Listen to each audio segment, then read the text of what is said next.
दिनै मोनसे मोजां मोनसे परिबेक माने दुर्गा फुजानि थाखाय गिबि गिबियावनो आं आसामनि आरो बिटिआर बासिनि रायजो राजाफोरनिफ्राय आं दुर्गा फुजानि शुभेच्छा जासिदों आरो आं दिनै उदालगुरि रायजोआव मोनसे बिराद गिदिर अभाब दंमोन। बे अभाबानो जादों माने मन्दिरा जाबाय खिन्थु गेट गैयामोन, बेयाव मोसौ हाबफैयो, मोजां मोनसे परिबेक गैयामोन। बिथांमोनहा दिनै 80 बोसोरसो जाबाय फुजा होनाया, तथापि बिथांमोनहा मावनो हायाखैमोन। बे मावनायनि जाहोना हायैनि थाखायनो आंखौ बिथांमोना थांनाय बोसोराव बेयाव फुजा खालामनो फैनायाव बिथांमोना आंखौ खावलायनायलाय आङो फंबायनि नामाव गेटखौ दान होगोन होनना बुंदोंमोन। बेयाव होगोन होननानै बुंनानै लोगो लोगो आङो बिथांमोननि सायाव खोथा होखादों, नेक्स्ट बोसोर जिथु दुर्गा फुजा बेयावनो आं अपेन खालामनो हागोन, नोंथांमोना जेबो सिन्था खालामनाङा होनना बुंदों। जेरै खोथा होदों ओरैनो आङो दिनैनि दिनावनो आं फुजानि दिनाव बिथांमोनखौ दिनै गेटखौ बेखेवनानै होबाय। आरो मोनसे मोजां मोनसे बेयाव सावगारि नुजाबाय उदालगुरियाव, बयबो बेयाव मोनसे सोब जाथियानो बेयाव फुजा खालामफैयो, बर', सावथाल, हारसा, नेपालि, जोंनि उदालगुरियाव बिभिन्न मानि जाथि जन'गोष्ठि जमा जानानै थानानै रायजो जानाय मानसि बिथांमोना मोनसे बेयाव रायजोहा हिसाबै दुर्गा फाथियो। बे फाथिनायखायनो दिनै बिथांमोनहा दिनै जिखिनि अभाब बेखौ मिथिनानै बिथांमोननि खावलायनायखौ आं दिनै नाजावनानै बिथांमोननो दिनै आंनो दिहुननानै दिनै बेखेवनानै आं बिथांमोननो गथायबाय।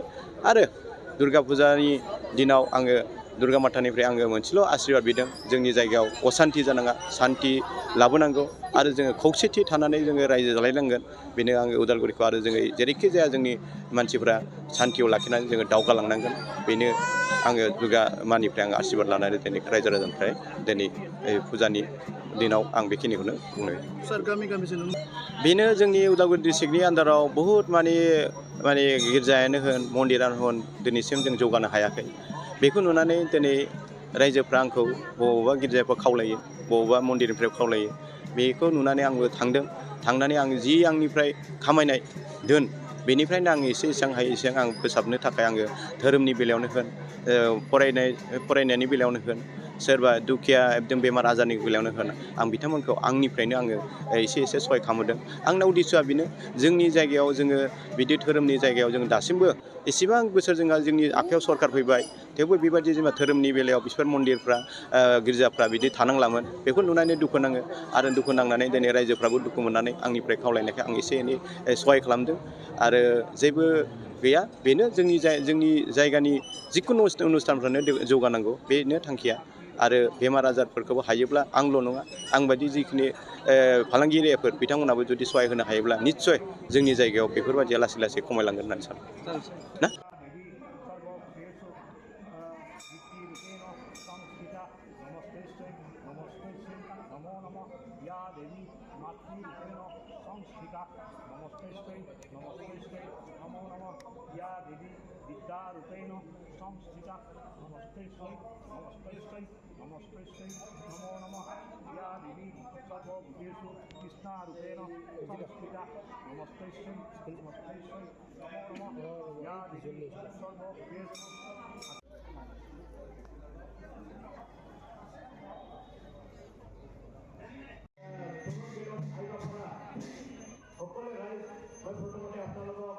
দুর্গা পূজার অভিজ্ঞতা দিছো আজি আমি উদালগুৰিৰ এটা বহুত ডাঙৰ এটা উৎসৱ দুৰ্গা পূজা হয়।